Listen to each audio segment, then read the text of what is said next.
Assalamualaikum warahmatullahi wabarakatuh. Saya Sabrina. Saya di sini ingin presentasi makalah peningkatan pembelajaran bahasa Indonesia melalui media digital.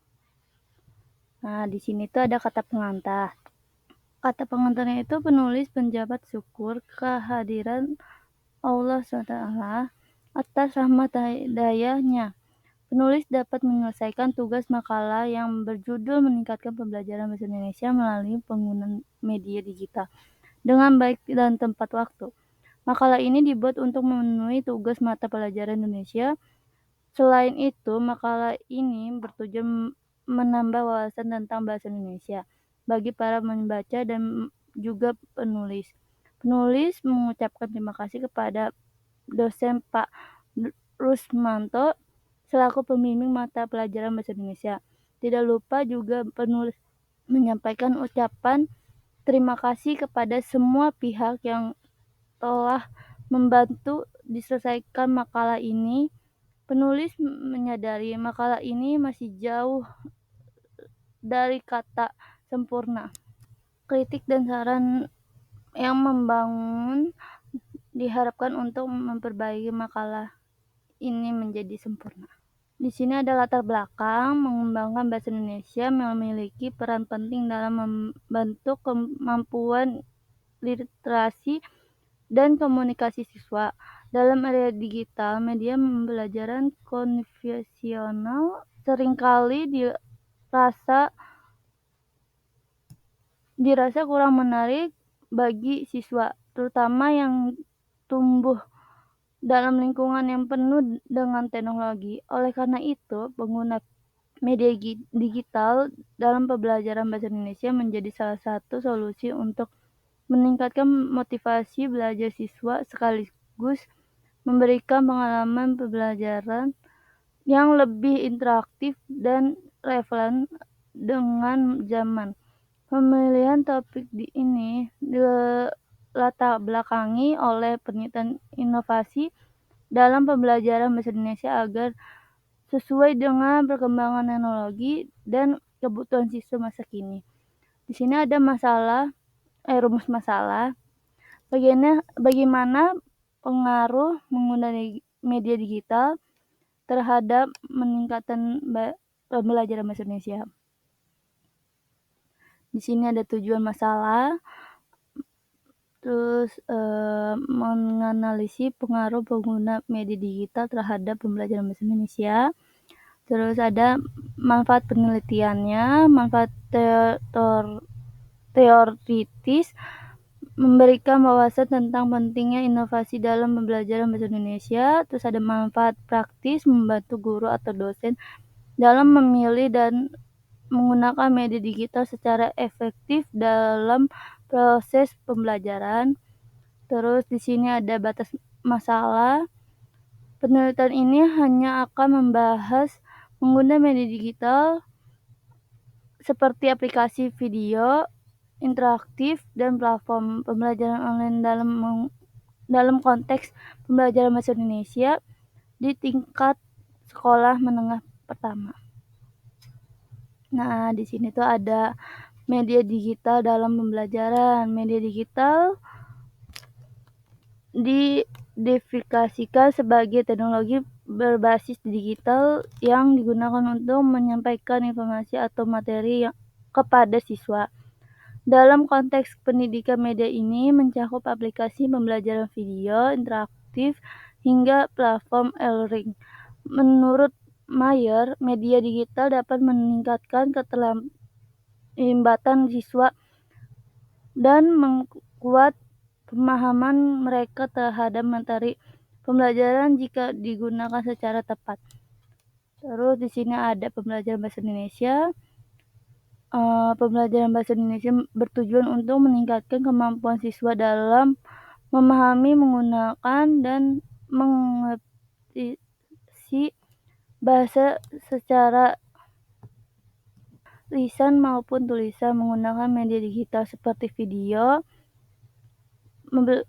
pembelajaran, dan aplikasi kuis interaktif dapat membantu siswa memahami materi yang kompleks dengan lebih mudah. Sementara itu, penelitian oleh Hammer menunjukkan bahwa media digital juga mampu demokrasi gaya pembelajaran yang beragam. Digital juga mampu mengkomodikasi gaya belajar yang beragam di kalangan siswa. Nah, di sini tuh ada tahapan penelitian. Tahapan penelitian ini terdiri dari 5 tahapan yang saling terkait untuk mencapai tujuan penelitian. Terus pengumpulan data, survei, wawancara, analisis, dokumentasi, studi kasus. Survei ini mengumpulkan data melalui kuesioner kepada 100 siswa SMA. Terus di sini wawancara mengumpulkan data melalui pertemuan dengan 5 guru bahasa Indonesia. Terus di sini ada apresiasi mengamati perilaku siswa selama pembelajaran bahasa Indonesia. Di sini ada komunikasi, pengumpulan data dari dokumen-dokumen terkait. Terus di sini ada studi kasus, analisis dalam terhadap 3 kasus pembelajaran bahasa Indonesia yang berhasil. Terus di sini selanjutnya ada analisis data statik, mengumpulkan SPSS untuk mengolah data numerik. Terus di sini ada analisis kualitatif menggunakan NiFiFol untuk mengolah data non-numerik. Di sini ada analisis SWOT, meningkatkan kekuatan, kelemahan, kesempatan dan ancaman. Di sini ada analisis konten, menganalisis isi dokumen terkait. Terus di sini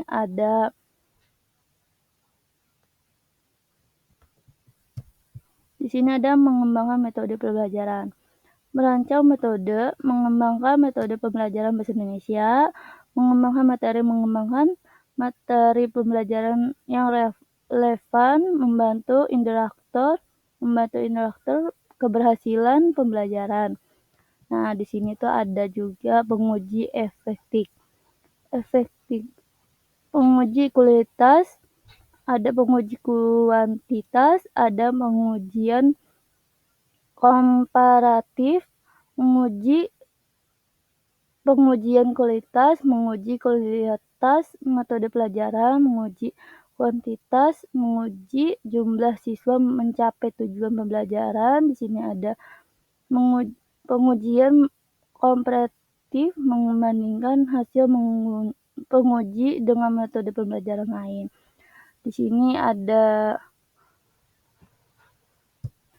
analisis dan pembahasan. Analisis kebutuhan dilakukan untuk mengidentifikasi kebutuhan siswa dan guru dalam pembelajaran bahasa Indonesia. Langkah-langkahnya meliputi mengidentifikasi tujuan pembelajaran, mengumpulkan data tentang kebutuhan siswa dan guru, menganalisis data untuk menentukan kebutuhan yang paling penting.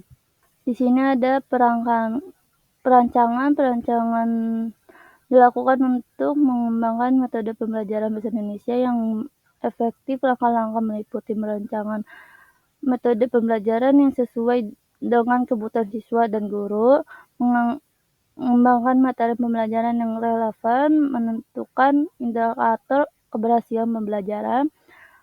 Pengujian dilakukan untuk mengetahui efektivitas metode pembelajaran yang dikembangkan. Langkah-langkah meliputi, terus di sini ada menguji metode pembelajaran pada kelompok siswa, mengumpulkan data tentang hasil penguji, menganalisis data dan menentukan efektif metode pembelajaran. Di sini ada penguji. Nah, terus di sini ada kesimpulan dan saranan. Nah, kesimpulan ini menggunakan media digital dalam pembelajaran bahasa Indonesia memiliki potensi besar untuk meningkatkan keterlibatan siswa, mempermudah pemahaman materi, dan memberikan pengalaman belajar yang lebih menarik. Inovasi ini menjadi solusi yang relevan di area digital, terutama bagi siswa yang terbiasa menggunakan teknologi dalam kehidupan sehari-hari. Nah, di sini tuh sarannya Guru disarankan untuk terus mengevaluasi dan meningkatkan media digital yang relevan ke dalam pembelajaran bahasa Indonesia. Selain itu, pelatihan penggunaan teknologi bagi guru juga perlu ditingkatkan agar implementasinya dapat berjalan lebih optimal.